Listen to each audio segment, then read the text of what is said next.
Hello viewers, আজকে আমি তোমাদের সাথে শেয়ার করতে চলেছি ছাতি 43 সাইজের ব্রাকাট ব্লাউজ সূত্র অনুযায়ী খুব সহজ এবং সরলভাবে প্রথমে মেঝের ওপর তোমাদেরকে আমি ড্রয়িং করে দেখাবো। আর এই মেঝের ওপরে যে ড্রয়িংটা করে দেখাচ্ছি, তো সমস্ত খুঁটিনাটি বিষয়টি যদি তোমরা খুব ভালোভাবে দেখো বা ফলো করে থাকো, তাহলে কিন্তু কাটিং করা কাপড়ের ওপর বা কাগজের ওপর তারপরে স্টিচিং করা কোনো রকমভাবে অসুবিধা হবে না। আর আমি এই ভিডিওর মাধ্যমে মেঝের ওপরে ড্রয়িং করে সূত্র অনুযায়ী একদম খুঁটিনাটি বুঝিয়ে তারপরে কিন্তু তোমাদের সরাসরি স্টিচিংয়ে বা সেলাই মেশিনে নিয়ে যাব কিভাবে ব্লাউজটিকে সেলাই করতে হবে। তো এই সমস্ত পুরোপুরি ভিডিওটি কিন্তু প্রথম থেকে শেষ পর্যন্ত দেখতে হবে যারা একদম সেলাই কাজে নতুন বা ভাবছো সেলাই শিখবে। ঠিক আছে, তো তারা কিন্তু আজকের এই ভিডিওর মাধ্যমে অনেক কিছু শিখতে পারবে। তো অনেক কথাই কিন্তু আমি বলে ফেললাম, তো চলো এবার ভিডিওটি সরাসরি শুরু করা যাক।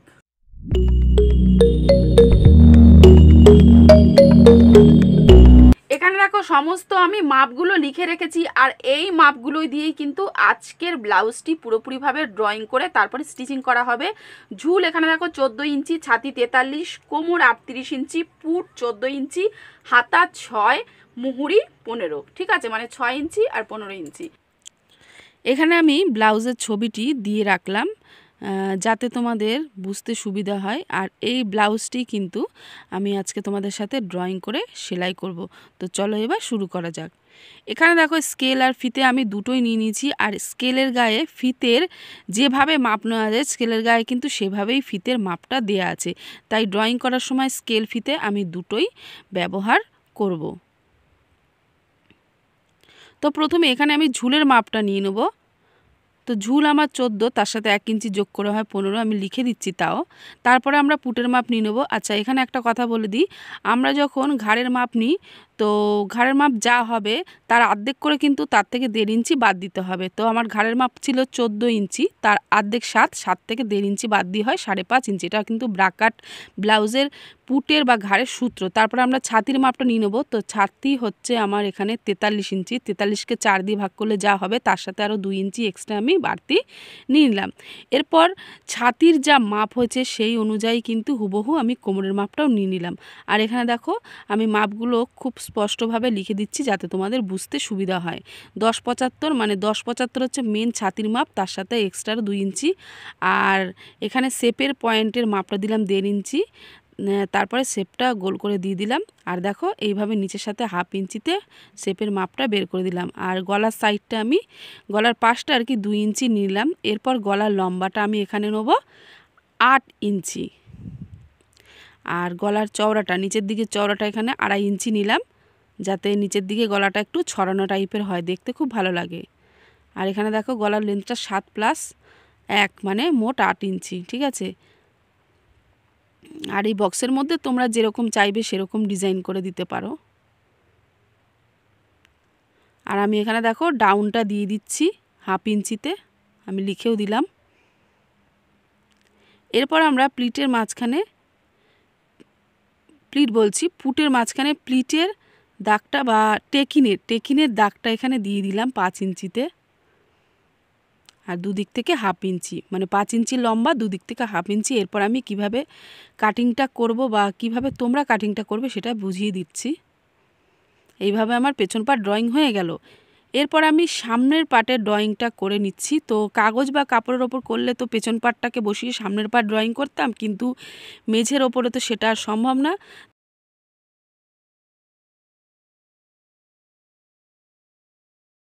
শুধুমাত্র সামনের পাটের যে গলার লেন্থটা সেটা এখানে দেখাবো না, তার কারণ সামনের গলার লেন্থটা অন্য মাপের হবে। ঠিক আছে,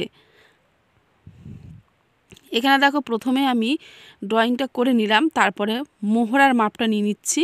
তা 1/2 ইঞ্চিতে সরিয়ে আর একটা দাগ কেটে তারপরে 1 ইঞ্চিতে শেপের পয়েন্ট দিয়ে শেপটা এইভাবে গোল করে দাগ দিয়ে আর কি মিলিয়ে দিলাম। আর এই সাইড থেকে আমি 1.5 ইঞ্চি বাড়তি নিয়ে নিচ্ছি, তার কারণ আমাকে ফুল ওয়েস্ট বা কটরি যে বার করতে হবে সেটা খুব হেল্প করবে এই 1.5 ইঞ্চি। এরপর সামনের দিকের গলার লেন্থটা আমি নিয়ে নিচ্ছি। তা গলার লেন্থটা দেখো 6.5 আর 5.5 আমি একটা দাগ দিয়ে দিলাম। এরপর সামনের পাটের চওড়া লেন্থটা 2.5 ইঞ্চিতে দিলাম আর গলার শেপটা এইভাবে দিয়ে দিলাম। এরপর আমরা মিডল পয়েন্টের মাপ নেব। তো মিডল পয়েন্টের মাপ আমি বডি থেকে 9 ইঞ্চি নিয়েছিলাম, তার সাথে 2 ইঞ্চি এক্সট্রা আরও নিতে হবে। এরপর চওড়ার দাগটা দিয়ে দিলাম। এবার চওড়ার মাপটা বা ফুল বেস্টের মাপটা আমরা বার করব। 43কে 10 দিয়ে ভাগ করলে হয় 4.3। তো 4.3কে দুবার নিয়ে তারপরে হাফ ইঞ্চি আরও এক্সট্রা নিলাম। এরপর পুরো মাপটাকে ফিতে দিয়ে মেপে ফিতের হাফ করে পয়েন্ট করে নিলাম। এদিক থেকে 1-3 সুত ওপরে উঠিয়ে দিতে হবে, ওদিক থেকেও 1-3 সুত ওপরে উঠিয়ে দিতে হবে। এইভাবে দুটো পয়েন্ট আমাদের করে মিডল পয়েন্টের সাথে মিলিয়ে দিতে হচ্ছে। এটা কিন্তু কটরি বা ফুল বেস্টের ওপরের অংশ তৈরি হচ্ছে। এরপর 2.5 ইঞ্চির সাথে দেখো ওই দিক দিয়ে কোনা বের করে মিলিয়ে দিলাম, আর এই দিক থেকে আমরা গোল করে শেপটা দিয়ে দিলাম এবং 5.5-এর সাথে মিলিয়ে দিলাম। তোমরা চাইলে 5-এর সাথেও মেলাতে পারো, কোনো অসুবিধা নেই। আর 43 সাইজে যেহেতু ব্লাউজ, এখানে মাঝখানে স্পার্টের মাঝখানে চওড়াটা 3 রাখতে হবে। এরপর কটরির নিচের অংশটাকে আমরা ড্রয়িং করে নেব। তো নিচের লম্বাটা 4 ইঞ্চি নিলাম। এরপর চারিদিকতে বক্স মতো আর কি করে দিলাম। এরপর দেখো নিচের খাপের অংশের জন্য একদিক সরু মুখ করতে হবে, তাই একদিকে দেখো 1-3 সুত আর নিচের দিকে 1.25 ইঞ্চিতে পয়েন্ট করে এইভাবে মিডিলে মিলিয়ে দিলাম, আর ডান দিকটা কিন্তু হাফ ইঞ্চিতে পয়েন্ট করে মিডিলে মিলিয়ে দিলাম। আর ওপরের আর নিচের কটরির বা অংশতে এরকম গোল করে একটু শেপ দিয়ে দিলাম। এরপর আমরা দেখো স্পার্টের লম্বাটা বের করে নিচ্ছি। তো ফিতে দিয়ে মেপে 7.5, আবার 7.5কে নিচের কটরির অংশে এরভাবে বসিয়ে তো কত হলো আমাদের 11.5 ইঞ্চি। তো এইভাবে আবারও ফিতে দিয়ে মেপে আমরা 11.5 থেকে আরেকটু কম নিয়ে এইভাবে সোজা দাগ কেটে তারপরে এইভাবে তেচড়া দাগ কেটে দিলাম 75 ইঞ্চিতে। বোঝা গেল? এরপর আমরা এল পাটের লম্বাটা বের করে নেব। তো এল পাটের লম্বাটা আমি এখানে 3.5 ইঞ্চি রাখছি, একদম মাপে মাপে রাখতে চাই, আমি আর বাড়তি করতে চাই না। আর তোমরা যদি আর একটু এল পাটের লম্বা বড় নিতে চাও 5 ইঞ্চি নিতে পারো বা 4.5 ইঞ্চি নিতে পারো। তো আমি 3.5 ইঞ্চি করে এইভাবে একটা বক্স করে দিলাম চারিদিক থেকে। আর একদিকে আমাদের 4 ইঞ্চি করতে হবে আর একদিকে 3.5 ইঞ্চি রাখতে হবে। এখানে দেখো ফুল কটরির নিচে একটুখানি গ্যাপ থাকে, সেই গ্যাপটাকে ধরেই আমি এদিক থেকে 4 আর আরেক দিক থেকে 3.5 ধরে নিলাম। বোঝা গেল? এইভাবে আমার সমস্ত সামনের পাটের অংশটা ড্রয়িং করা হয়ে গেল, কিন্তু ডাউনের মাপটা এই যে ওপরের দিক থেকে হাফ ইঞ্চিতে দিয়ে দিলাম।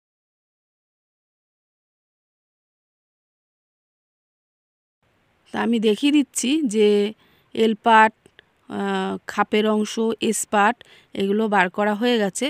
তো তারপরে তোমরা বুঝে কাপড়ের ওপর বা কাগজের ওপর ড্রয়িংটা করে কাটিং করে নেবে, ঠিক আছে? এরপর আমরা যাব সোজাসুজি সেলাই মেশিনে। এখানে দেখো লাইনিংয়ের ওপরে আমি ব্লাউজ পিসটিকে কাটিং করে নিয়েছি। এরপর আমি স্টিচিং করে নিচ্ছি, আর স্টিচিং করা হয়ে গেলে কিন্তু বাড়তি কাপড়টাকে কাটিং করে দেব, যেগুলো সাইড থেকে আর কি বেরিয়ে রয়েছে। তো এই নিয়ে অলরেডি একটা আমি ভিডিও বানিয়ে রেখেছি, আমি ডেসক্রিপশানে দিয়ে দেবো, যে লাইনিংয়ের ওপরে মেন ব্লাউজের কাপড় কাটিংটাকে কিভাবে বসাতে হবে, কিভাবে সেলাই করতে হবে, ঠিক আছে? আমি সমস্ত লিঙ্ক এই ব্লাউজের, মানে আজকের যে ভিডিওটা তোমাদের সাথে শেয়ার করছি, এখানে যা যা আর কি তোমাদের ক্লিয়ারভাবে দেখায়নি, তো সমস্ত কিছু লিঙ্ক আমি ডেসক্রিপশানে দিয়ে দেবো, তোমরা একটু চেক করে নিও। তো দেখো স্পাট আমার লাগানো হয়ে গেছে, বাটির অংশ লাগানো হয়ে গেছে, বাটির ওপরের অংশ নিচের অংশ, মানে ফুল কটরির ওপরের আর নিচের অংশ, তারপরে এল পাট আমার লাগানো হয়ে গেছে। এরপর আমি এখানে ব্যাক পার্টটিকে সেলাই করে নিচ্ছি। ব্যাক পার্টে সেলাই হয়ে গেলে এই যে পাশ থেকে আমি বাড়তি কাপড়গুলো ছেটে পরিষ্কার করে দিচ্ছি।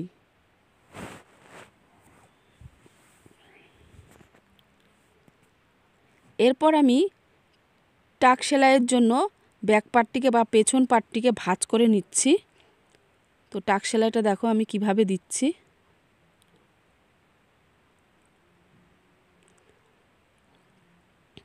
প্রথমে একটা সেলাই এইভাবে দিয়ে নিতে হবে যাতে কাপড়টা না ফুলে থাকে।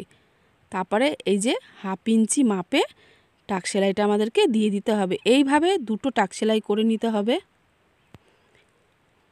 এখন দেখো একদিকের পাটকে আমি এইভাবে সাজিয়ে রেখেছি, তারপরে সেলাইটা করে নিচ্ছি। আচ্ছা, এই ভিডিওর মাধ্যমে আমি তোমাদেরকে হাতা ড্রয়িং করা বা সেলাই করা সম্পূর্ণভাবে দেখাবো না। তার কারণ দেখাতে গেলে ভিডিওটা হয়তো অনেকটা লম্বা হয়ে যেতে পারে, যেটা তোমাদের হয়তো দেখতে একটুখানি বিরক্ত হতেও পারে, তাই তো। তো সেই কারণে আমি হাতা কিভাবে বসাতে লাগাতে সেলাই করতে হয় সেই লিঙ্কটা আমি ডিসক্রিপশান বক্সে দিয়ে দেবো, তোমরা একটু দেখে নিও। কাপটাকে তৈরি করে মাঝখানে ভাঁজ করে একটা প্লিটের সেলাই দিতে হবে। প্লিট না, এটাকেও টাক সেলাই বলে। তারপরে এসপাটের সাথে জুড়তে হবে। এসপাটটা আমি একদম মাপের ড্রয়িংটা করে কাটিং করেছি, তাই এসপাটটা কিন্তু খুব একটা লম্বা হবে না খাপের সাথে লাগানোর পর।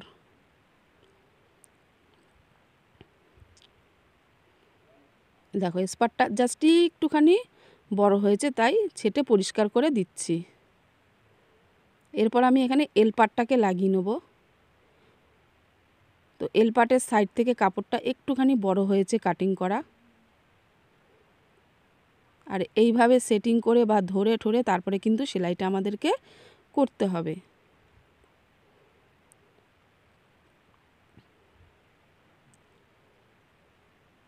তারপরে এই যে টেকিং সেলের কাপড়টা এভাবে মুড়ে দিতে হবে যখন আমরা এলপাট লাগাবো। এরপর এলপাটের ওপর থেকে দুখানা চাপ সেলাই দিয়ে দেবো।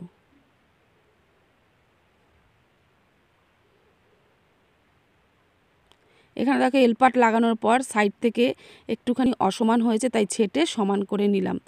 এরপর দেখো বাড়তি পট্টি আর চাপা পট্টি আমাদেরকে লাগাতে হবে বাঁ দিকে এবং ডান দিকে। প্রথমে আমি চাপা পট্টিটা এখানে লাগিয়ে নিচ্ছি। তা চাপা পট্টির চওড়ার মাপটা এখানে 1.5 থেকে 2 ইঞ্চির মধ্যে রাখলেই হবে, তার থেকে বেশি বা কম নেওয়ার দরকার নেই। আর বাড়তি পট্টিটা লম্বায় কিন্তু সবসময় একটু মাপ অনুযায়ী লম্বা নিতে হবে, যাতে আমাদের সেলাই করতে সুবিধা হয়, কারণ যে কোনো জিনিস কিন্তু কম করলেই অসুবিধা। চাপা পট্টি লাগানো হয়ে গেলে এরপর আমি বাড়তি পট্টিটা লাগিয়ে নিচ্ছি। তো বাড়তি পট্টির চওড়াটা এখানে আমি 3.5 মতো রেখেছি, আর লম্বাটা একটু বড় তো রাখতেই হবে। তা বাড়তি পট্টির চওড়া কিন্তু সবসময় 3 থেকে 4-এর মধ্যে রাখলেই ভালো হয়।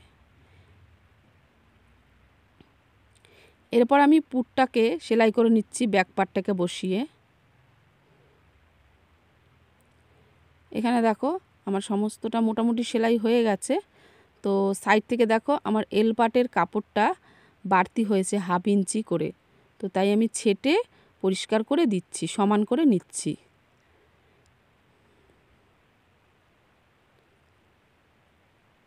এরপর আমরা দু সাইডটাকে সেলাই করে নেব, তারপরে গলার পট্টি লাগিয়ে নেব, সর্বশেষে কোমর পট্টি লাগিয়ে নেব।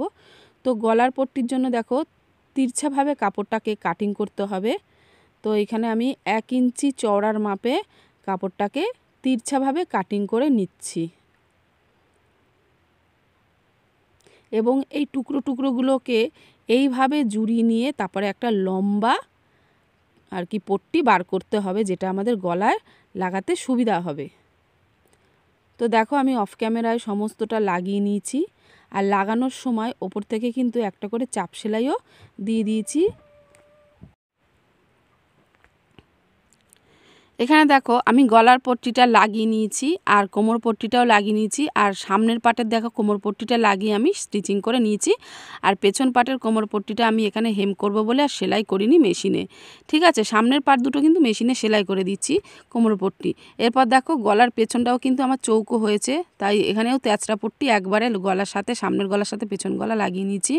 আর এই সাইডটা দেখো আমার মোহরার জায়গাটা সামনের পাটের দিকে একটুখানি জাস্ট একটুখানি বাড়তি হয়েছে, 1/2 ইঞ্চিরও কম, তাই এই দু সাইডে এইভাবে ছেটে আমি সমান করে দিচ্ছি, যাতে আমার হাতা লাগাতে সুবিধা হয়।